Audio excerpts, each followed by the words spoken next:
My name is Alan Roberts. Thank you for tuning in. Please do share this video as well as all my other videos. I appreciate it. Check out the links in the pinned comment below, description box below, or the bio up above for No Morbidity. It is our non-stimulant, non-thermogenic-based appetite suppressant. It is helping thousands of people right now build healthier lifestyles in a state of diminished hunger and increased stress relief. Right now, it is out of stock at Ambrosia Collective and out of stock at Tiger Fitness. About a week and a half to get stock back up there. However, I'm super proud to announce that it has been picked up by Vitamin Shoppe. So you can go to any Vitamin Shoppe and get No Morbidity as well as the other components of the Beyond Willpower stack from Ambrosia, which is Ember, Planta, and Nectar. But you can now get No Morbidity at almost every single Vitamin Shoppe, and you can order it online from them too. Super, super proud of it. People are reporting back in monetary savings on their food bill of a couple $100s a month, so it pays for itself. Do check it out. Now, the video I wanted to make today was based off of an article I see floating around based on a study that shows that if we pay morbidly obese people to lose weight, that they lose it at twice the rate as people that we don't pay.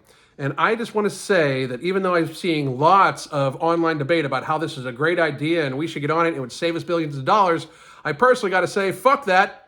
People should be responsible for them fucking selves. I've had people even ask me, well, what's your plan? My plan would be that if it is a chronic, lifestyle-driven, avoidable illness, that if you give that to yourself by gluttoning yourself, drinking yourself, or smoking yourself into illness, that you should have to pay for the entirety of it.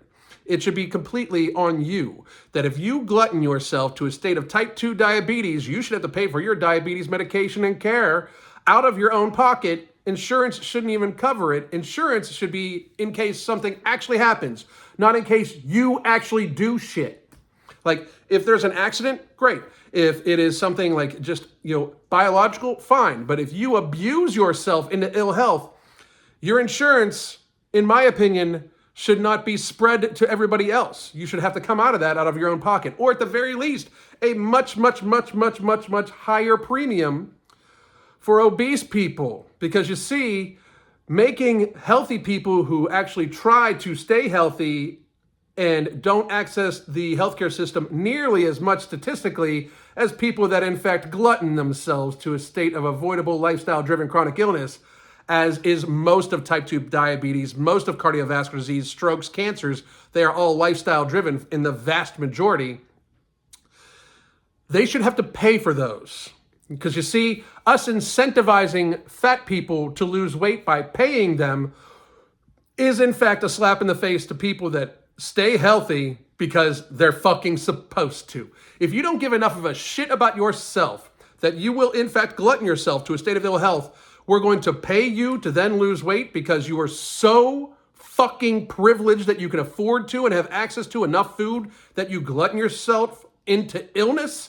And we're now going to pay you to get out of illness. We're going to reward that type of unfucking healthy behavior because that's what it is. You fucked up yourself, you fattened yourself, and now we're going to reward you to try to lose fucking weight. Fuck that.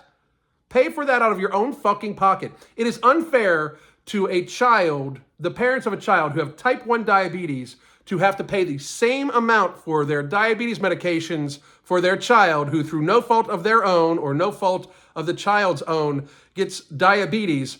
They have to pay the same amount that is based off of supply and demand when there are so many people that eat themselves, glutton themselves to type 2 diabetes. Type 2 diabetes is 90% avoidable by lifestyle change. 90 fucking percent. So the increased cost of insulin, of those sorts of things, are based on supply and demand. Guess who has to pay for that? Type 1 diabetics the same way as type 2. And it even brings up another point that I wanted to make. Incentivizing people with a couple $100, it's like $750 over 6 months, to lose weight is not going to fucking work. They'll either lose weight and cycle it back up and lose weight again and try to get the money again. But we need to realize that type 2 diabetes, lower limb amputations happen every fucking day. And these people eat themselves to the point where they're so sick that we have to chop a foot off. They don't stop beforehand knowing they're probably going to lose their feet. Like, that's another thing about most very seriously fat fucking people. They know they're sick. They just want to ignore it. So they keep eating that way. And then all of a sudden they're like, oh shit, I got to have my toes taken off or my foot taken off. And then they continue to eat the same fucking way.